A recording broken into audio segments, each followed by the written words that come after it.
Je me tenais là, sous la pluie battante de Paris, le cœur en miettes, quand Martin m'a lancé ce regard accusateur qui a tout brisé. Tu n'es qu'un séducteur. Lucas? Un manipulateur qui joue avec les sentiments des autres. A-t-il hurlé, sa voix se brisant comme un verre sur le pavé. À cet instant, j'ai réalisé que mon jeu de masque avait caché l'amour le plus vrai de ma vie. Et que dans ce monde où l'identité LGBT est encore un combat quotidien, mes erreurs allaient me coûter l'homme qui comptait le plus. Cette nuit-là, je rentrais à l'appartement trempé jusqu'aux os, l'esprit embrouillé par les éclats de voix qui résonnaient encore dans ma tête. Notre petit 2 pièces dans le Marais. Ce quartier vibrant de vie gay où les rues bruissaient de rire et de secrets, semblait soudain étouffant. Martin était assis sur le canapé-lit, les bras croisés. Son visage habituellement si doux maintenant durci par la colère. J'avais toujours su que partager un logement avec lui était risqué où nous nous étions rencontrés à l'université Sorbonne. 2 étudiants en littérature perdus dans la capitale. Et l'attraction avait été immédiate. Mais je n'avais pas prévu que mes habitudes de séducteur viendraient tout gâcher. Explique-toi. Lucas? Dit-il d'une voix basse, presque menaçante. Ses yeux bleus qui m'avaient captivé dès le premier jour, me transperçaient maintenant comme des lames. Je m'assis en face de lui, cherchant mes mots. Comment lui avouer que depuis des mois, je flirtais avec d'autres hommes dans les bars du quartier. Non par désir réel, mais pour masquer ma vulnérabilité? En France, où le mariage pour tous est loi depuis 2013. On pourrait croire que tout est facile pour nous, les gays. Mais grandir dans une famille conservatrice de province m'avait appris à cacher mes sentiments profonds derrière un voile de légèreté. Je commençai par le début. Martin. Souviens-toi de notre première rencontre. C'était à la bibliothèque. Tu lisais Baudelaire. Et j'ai fait tomber mes livres exprès pour attirer ton attention. Il hocha la tête. Un sourire fugace traversant ses lèvres avant de s'évanouir. Oui. C'était là que tout avait commencé. Martin, avec son accent du sud, il venait de Marseille, m'avait charmé par sa sincérité brute. Moi, Lucas, parisien de naissance, j'avais toujours été le roi des apparences. Celui qui collectionnait les regards admiratifs sans jamais s'attacher vraiment. Mais avec lui, c'était différent. Nos soirées passées à débattre de Proust ou à cuisiner des plats provençaux avaient créé un lien que je n'osais nommer. Pourtant, la peur m'avait poussé à chercher ailleurs, un baiser volé à un inconnu au duplex. Un numéro échangé au Red Bar. Martin l'avait découvert par hasard, en fouillant mon téléphone laissé sur la table, une trahison de ma part. Je l'admets, mais né de l'angoisse. Pourquoi? Lucas? Demanda-t-il, les larmes aux yeux. Je pensais qu'on avait quelque chose de spécial. Mon cœur se serra. Comment lui dire que ces aventures étaient des distractions pour ne pas affronter mes sentiments pour lui? Que dans ce Paris romantique, où les couples se promènent main dans la main le long de la Seine. J'avais peur d'être rejeté si je m'ouvrais vraiment.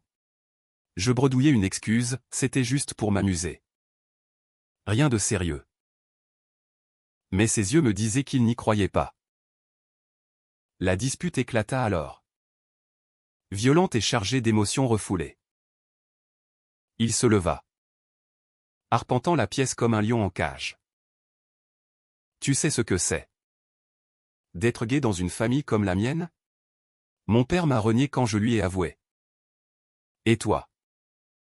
Tu joues avec ça comme si c'était un jeu. Ces mots me frappèrent en plein cœur. Martin avait fui Marseille pour Paris, cherchant une liberté qu'il n'avait pas chez lui. Moi, J'avais eu plus de chance, mes parents, bien que distants, avaient accepté mon coming out adolescent. Mais cela ne m'avait pas empêché de bâtir des murs autour de mon cœur. La nuit s'étira en confessions douloureuses. Je lui parlais de mon ex, Antoine, qui m'avait brisé 2 ans plus tôt en me trompant publiquement lors d'une Pride. Depuis, je séduisais pour contrôler, pour ne plus être la victime. Martin écouta, son expression passant de la rage à une tristesse infinie. Et moi dans tout ça, murmura-t-il enfin. J'étais quoi? Un coloc pratique? Non. Criai-je intérieurement. Tu étais tout. Mais les mots restèrent coincés. Au petit matin, épuisés, nous nous endormîmes dos à dos sur le canapé. C'était le début d'une faille qui allait s'élargir, emportant avec elle des secrets plus sombres que je n'imaginais. Martin cachait lui aussi quelque chose, un appel téléphonique que j'avais surpris. Une voix masculine insistante. Qui était cet homme? La jalousie naquit en moi. Sournoise. Alors que je feignais l'indifférence. Les jours suivants furent un tourbillon de tension. Nous évitions les regards. Les repas partagés devinrent silencieux. Paris, avec ses cafés animés et ses musées emplis d'art romantique, semblait se moquer de notre drame personnel. J'essayais de me rapprocher, en lui offrant un café aux fleurs. Ce lieu mythique où Sartre et Beauvoir avaient philosophé sur l'amour. Martin. Parlons-en. Suppliai-je. Il secoua la tête. Pas maintenant. Puis vint le soir où tout bascula. J'étais sorti seul, errant dans les rues du Marais, quand je tombai sur Julien. Un ancien flirt. Il m'embrassa sans prévenir. Et bien sûr, Martin passa par là. Son visage se décomposa. Encore, cria-t-il. Je le poursuivis jusqu'à l'appartement, où il claqua la porte. À l'intérieur, il m'affronta. Tu es un séducteur pathologique, Lucas. Tu brises tout ce que tu touches. Ces mots me hantèrent. Était-ce vrai? Avais-je saboté notre relation naissante par peur? Cette nuit-là, seul dans ma chambre, je pleurais pour la première fois depuis des années. Martin était plus qu'un coloc, il était l'homme qui avait vu au-delà de mes masques. Mais le mal était fait. Et un secret plus grand allait émerger, menaçant de nous détruire tous les deux. Les semaines qui suivirent furent un enfer discret, masqué par la routine parisienne. Martin et moi cohabitions comme des ombres, échangeant des politesses froides au petit déjeuner. Le Marais, avec ses drapeaux arc-en-ciel flottant aux fenêtres, me rappelait cruellement ce que j'avais perdu. J'avais tenté de m'excuser, mais ses réponses étaient laconiques. Laisse-moi du temps. Lucas. Du temps? Chaque jour sans son sourire était une éternité. Pour m'occuper l'esprit, je me plongeais dans mes études. À la Sorbonne, les cours sur la littérature queer jeûnaient. Yourcenar résonnait avec ma propre confusion. Un après-midi, en discutant avec un professeur, je réalisais à quel point mes actions étaient ancrées dans la peur sociétale. En France, malgré les avancées, l'homophobie larvée persistait, un regard de travers dans le métro, un commentaire blessant. Était-ce cela qui m'avait rendu séducteur? Un moyen de contrôler le rejet avant qu'il n'arrive. Martin, de son côté, semblait s'éloigner. Il rentrait tard, prétextant des révisions à la bibliothèque. Mais je l'avais vu avec son téléphone, souriant à des messages. La jalousie me rongeait. Qui était cet intrus? Un soir? N'y tenant plus. Je fouillai son sac où une trahison que je regrettais déjà. J'y trouvai une lettre froissée. Adressée à un certain Pierre. Mon cher Martin. Reviens à Marseille. Je t'attends toujours. Pierre? Le nom me frappa comme un coup de poignard. Martin m'avait vaguement parlé d'un ex. Un amour de jeunesse brisé par la distance. Était-ce lui? Le secret qu'il cachait? Mon cœur battait la chamade. Au lieu de confronter, je gardais le silence, laissant la méfiance grandir comme une mauvaise herbe. La tension culmina lors d'une fête chez des amis communs. Dans un appartement haussmannien du 11e arrondissement. La musique pulsait. Les verres tintaient. Et l'atmosphère était chargée de flirt. Martin était là. Riant avec un groupe. Et je le vis discuter intensément avec un homme aux cheveux sombres Pierre. Sans doute. La rage m'envahit. Je m'approchai, feignant la décontraction. Qui est-ce? Demandai-je plus tard. Seul avec lui dans la cuisine. Il hésita. Un vieil ami. Mensonge. Pensai-je.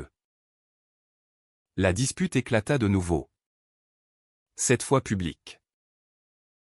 Tu me reproches mes flirts. Mais toi.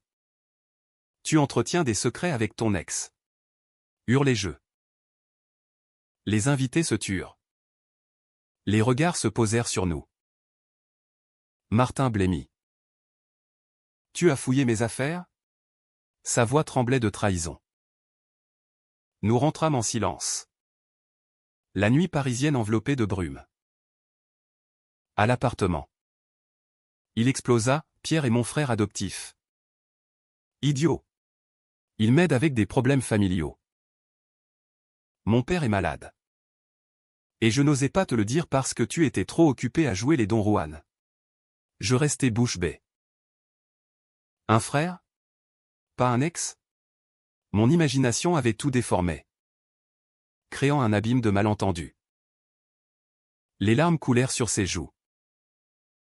J'ai quitté Marseille pour être libre. Mais avec toi. Je me sens piégé dans tes jeux. Ces mots me brisèrent. J'avais projeté mes insécurités sur lui, transformant un soutien fraternel en rivalité amoureuse. Martin. Je suis désolé. Murmurai-je, m'approchant. Pour la première fois. Je l'enlaçai, sentant son corps trembler contre le mien. C'était un moment de vulnérabilité pure. Sans masque. Mais le lendemain, il disparut. Une note sur la table, besoin d'espace. Je pars chez Pierre pour réfléchir. Panique. Avais-je tout perdu? Je errais dans Paris. Des Tuileries au Louvre. Cherchant des réponses dans les statues impassibles. Mes amis gays. Lors d'un brunch au café de Flore. Me conseillèrent, Lucas. Arrête de séduire pour te protéger. L'amour vrai demande du courage. Je décidai alors de me confronter à moi-même. J'écrivis une lettre à Martin. Avouant tout, ma peur du rejet. Mes flirts comme armure. Et surtout, mes sentiments profonds pour lui. Tu n'es pas un coloc. Tu es l'homme qui a illuminé ma vie grise. Je l'envoyai à Marseille, espérant un miracle. Les jours sans lui furent un vide abyssal. Paris perdit son éclat, les lumières de la tour Eiffel me semblaient moqueuses. Puis, un appel, Lucas. C'est moi. Sa voix. Hésitante. Ta lettre. Elle m'a touché. Mais j'ai besoin de temps pour pardonner. Soulagement mêlé à l'angoisse. Allait-il revenir? Entre-temps, un événement inattendu surgit. Mon père m'appela, « Fils, ta mère et moi voulons rencontrer Martin. On a entendu parler de lui par tes cousins. » Stupéfaction. Ma famille, si distante, faisait un pas? Cela me donna de l'espoir. Mais aussi la pression.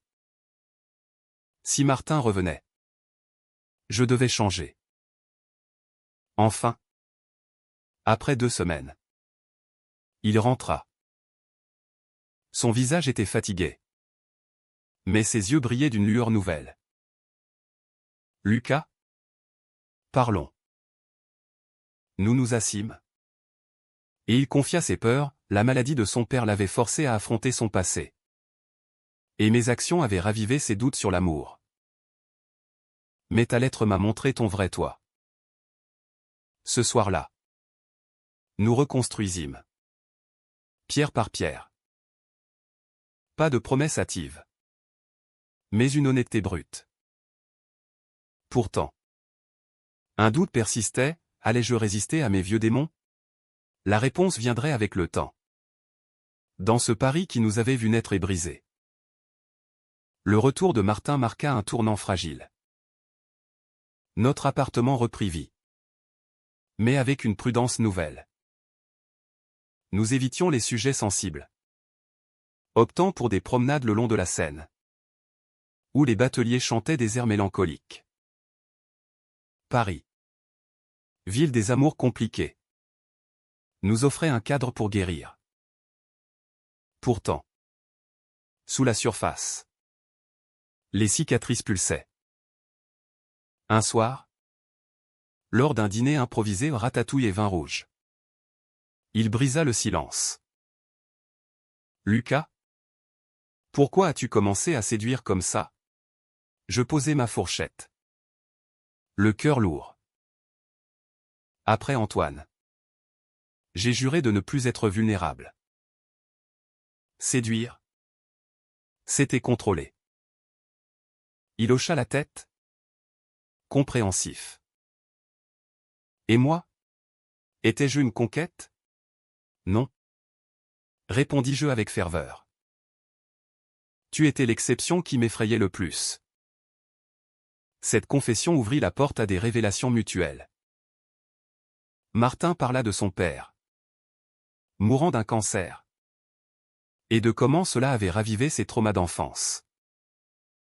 Être gay dans une famille tradie, c'est comme porter un masque permanent. Je l'écoutais, émerveillé par sa force. Nos mains se frôlèrent sur la table. Un geste innocent chargé d'électricité. Mais le destin, cruel, intervint. Un message arriva sur mon téléphone, Julien. L'ancien flirt. Insistait pour un rendez-vous. Martin le vit par accident. Encore lui, s'exclama-t-il. La voix brisée. Je supprimai le message, jurant que c'était fini. Mais le doute s'insinua de nouveau. Comment te faire confiance? Demanda-t-il. Pour prouver ma sincérité. Je proposai un week-end à Versailles. Loin de la tentation parisienne. Les jardins somptueux, avec leurs fontaines dansantes, symbolisaient notre renaissance. Nous marchâmes des heures. Discutant de nos rêves, lui voulait écrire un roman sur l'identité queer en France. Moi enseigner la littérature. Sous un arbre centenaire. Je l'embrassai doucement en notre premier vrai baiser. Empli de tendresse plutôt que de passion feinte. Pourtant, à notre retour, un coup de théâtre, Pierre à plat. Martin. Ton père veut te voir. Il accepte enfin qui tu es. Émotion. Martin décida d'y aller. Me demandant de l'accompagner. C'est un test pour nous. Lucas. J'acceptai. Terrifié. Voyager à Marseille signifiait affronter son passé et le mien. Le train filait vers le sud. Les paysages changeant de gris urbain à bleu méditerranéen. Martin serrait ma main. Nerveux. Et si ça tourne mal? Je le rassurais, on affronte ensemble. À l'arrivée, Pierre nous accueillit, un homme robuste, fraternel, dissipant mes jalousies passées. Merci d'être là pour lui, me dit-il. La rencontre avec le père fut déchirante. Allongé dans son lit d'hôpital, le vieil homme regarda Martin avec des yeux larmoyants. Fils, j'ai été idiot. L'amour n'a pas de genre. Martin pleura. Un poids levé. Moi. En retrait. Je sentis une fierté immense. Mais alors? Une révélation, le père avoua avoir contacté mon ex. Antoine. Par erreur. Pensant l'aider. Il m'a dit que tu étais un séducteur. Martin. Méfie-toi. Choc. Antoine. Jaloux de mon bonheur naissant. Avait semé le doute? Martin me regarda. Incrédule. C'est pour ça que j'ai douté de toi au début? La rage m'envahit. Mais aussi la culpabilité. Mes actions passées avaient permis cela. De retour à Paris. Nous confrontâmes Antoine lors d'une rencontre fortuite au Marais. Pourquoi, demandai-je. Il ricana, parce que tu ne mérites pas le bonheur après m'avoir largué. Martin intervint, laisse-le. Lucas. Il est pathétique. Nous partîmes. Plus unis. Pourtant. Un nouveau conflit surgit. Mes parents insistèrent pour un dîner. Amène Martin. Dirent-ils. Anxieux. Je craignais leur jugement. Le soir venu. Dans un restaurant chic des Champs-Élysées. La tension était palpable. Mon père. Conservateur. Posa des questions intrusives, et vos projets d'avenir? Martin répondit avec grâce, construire une vie ensemble. Si possible. Ma mère? Plus ouverte. Sourit. Mais mon père lâcha, Lucas? On s'est pourté. Aventure. Attention à ne pas blesser ce garçon. Humiliation. Martin serra ma main sous la table. Plus tard. Seul avec moi. Il murmura, tes parents t'aiment. Mais c'est à toi de changer. Cette nuit. Je pris une décision difficile, arrêter les flirts pour de bon. Je supprimai mes contacts. Jurant fidélité. Martin. Ému. M'embrassa. Je t'aime. Lucas. Les mots que j'attendais. Notre relation s'approfondit. Avec des moments simples, pique-nique au Luxembourg. Visite au musée d'Orsay. Mais un autre chaos inattendu approchait.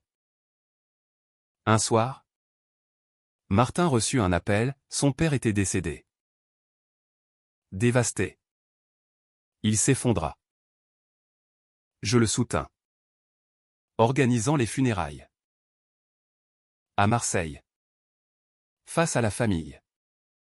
Je me tins à ses côtés. Prouvant mon engagement. De retour, il me confia, sans toi. Je n'aurais pas tenu.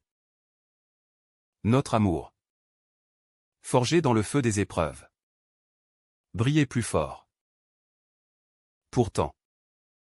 Un dernier secret planait, allais-je lui avouer que j'avais failli le quitter par peur? Les mois suivants furent une renaissance émotive. Paris. Avec son printemps fleuri. Semblait bénir notre couple. Martin et moi explorions la ville comme des amoureux neufs, balade à Montmartre. Où les artistes capturaient l'essence de l'amour. Ou soirée au théâtre. Assistant à des pièces sur l'identité queer comme celle de Copy. Nos discussions devinrent plus profondes. Touchant aux blessures sociétales, la loi Taubira avait ouvert des portes. Mais les cœurs restaient parfois fermés. Pourtant, mes démons ressurgissaient parfois. Lors d'une Pride. Entouré de foules joyeuses. Je croisai Julien. Il flirta ouvertement. Je le repoussai fermement, j'ai changé. Martin. Témoin. Sourit fièrement. Je suis fier de toi. Dit-il. Ce moment renforça notre lien. Mais aussi ma vigilance. Un conflit majeur émergea quand Martin reçut une offre d'emploi à Lyon éditeur pour un magazine LGBT. C'est une chance. Lucas. Mais ça signifie déménager. Mon cœur se serra. Paris était ma vie. Mes études. Mes amis. Et nous, demandai-je. La voix tremblante. Il hésita, viens avec moi. Décision déchirante. Quitter la capitale pour lui? Cela signifiait sacrifier ma routine. Affronter l'inconnu. Nous disputâmes des nuits entières. Tu me demandes de tout abandonner, criai-je. Non. De choisir nous. Répliqua-t-il. Les yeux emplis de douleur. La tension culmina en une séparation temporaire, il partit seul à Lyon pour un essai. Seul dans l'appartement vide. Je sombrais dans la réflexion.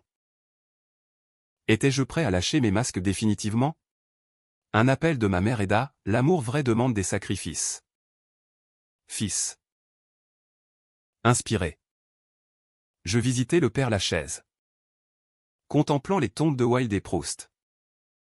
Symbole de passion tourmentée. Puis, un twist en fouillant des vieux mets. Je découvris que Martin avait refusé une offre similaire auparavant. Pour moi. Sacrifice silencieux. Ému. Je pris le TGV pour Lyon. À son arrivée. Surpris. Il m'enlaça. Je reste avec toi. Où que tu ailles. Déclarai-je. Mais à Lyon. Des défis surgirent. La ville. Plus provinciale. Offrait moins d'anonymat. Des regards hostiles dans la rue ravivèrent nos peurs. Martin. Stressé par le job. Devint distant. C'est dur. Lucas. Une nuit. Il avoua, j'ai peur de te perdre ici. Je le rassurai. Organisant des sorties romantiques au Traboul. Ces passages secrets lyonnais. Pourtant. Un betrayal inattendu, un collègue de Martin. Jaloux. Répandit des rumeurs sur mon passé de séducteur. Attention. Il te trompera. Murmura Théon. Martin. Confronté. Douta. Est-ce vrai, demanda-t-il. Rage et tristesse. C'était avant, protestai-je. La dispute éclata. Violente, tu m'as suivi pourquoi? Si c'est pour revivre le passé? Blessé. Je rentrai à Paris seul. Ruminant. Était-ce la fin? Des amis m'encouragèrent, batte-toi. Je lui écrivis une longue lettre. Avouant mes faiblesses et mon amour inconditionnel. Sans toi. Paris est vide. Il revint. Repentant. Le collègue mentait par jalousie. Pardon de douter. Nous nous réconciliâmes sous la pluie. Comme au début. Mais avec une maturité nouvelle. Décision commune, rester à Lyon. Bâtir une vie ensemble. Les mois passèrent. Notre relation s'épanouit. Martin publia un article sur nos épreuves. Anonymisé. Touchant des lecteurs. Moi. Je trouvais un poste d'enseignant. Adaptant mes rêves. Paris nous manquait. Mais l'amour primait. Un autre au final, lors d'un voyage à Paris pour un anniversaire. Je croisai Antoine.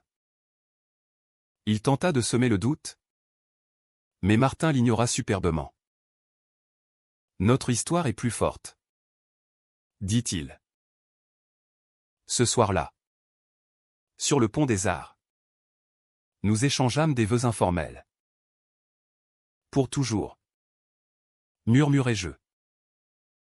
Pourtant, un secret persistait, Martin cachait une bague, planifiant une demande. Je le découvris par hasard. Émerveillé. La vie, avec ses twists, nous avait menés là. L'installation à Lyon transforma notre quotidien en une symphonie de compromis. La ville des Lumières, avec ses collines et sa saône paisible, offrait un contraste apaisant à l'effervescence parisienne. Martin excella dans son job, écrivant des pièces percutantes sur la communauté LGBT en province.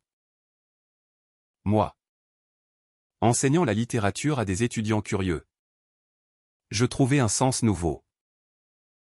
Nos soirées se passaient en cuisine, préparant des quenelles ou des tartes, riant de nos maladresses. Mais les ombres du passé planaient encore. Un jour, un email anonyme arriva, des photos de mes anciens flirts. Envoyé par Antoine. Regarde qui est ton partenaire, disait-il. Martin Lévy. Son visage pâlit. Lucas? Pourquoi ça ne s'arrête jamais? La douleur dans sa voix me transperça. Je niai tout lien actuel.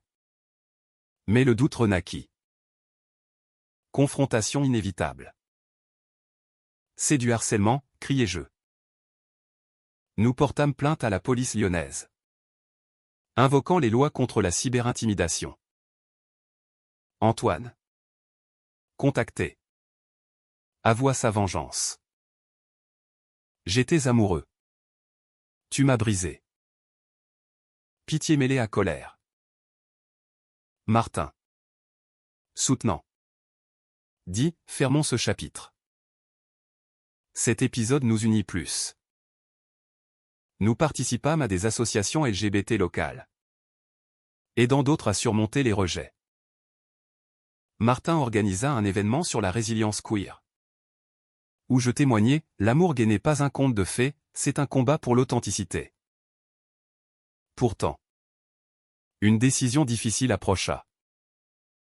Ma famille proposa un héritage, un appartement à Paris mais conditionné à un retour. Pense à ton avenir, dirent-ils. Tentation. Martin, sentant mon hésitation, murmura, choisis ce qui te rend heureux. Larmes. Quitter Lyon signifierait le laisser? Non. Impossible. Je refusai l'héritage. Mon avenir est avec toi, déclarai-je. Il pleura de joie, révélant alors la bague cachée. Sous les lumières du vieux lion, il s'agenouilla, épouse-moi. Lucas.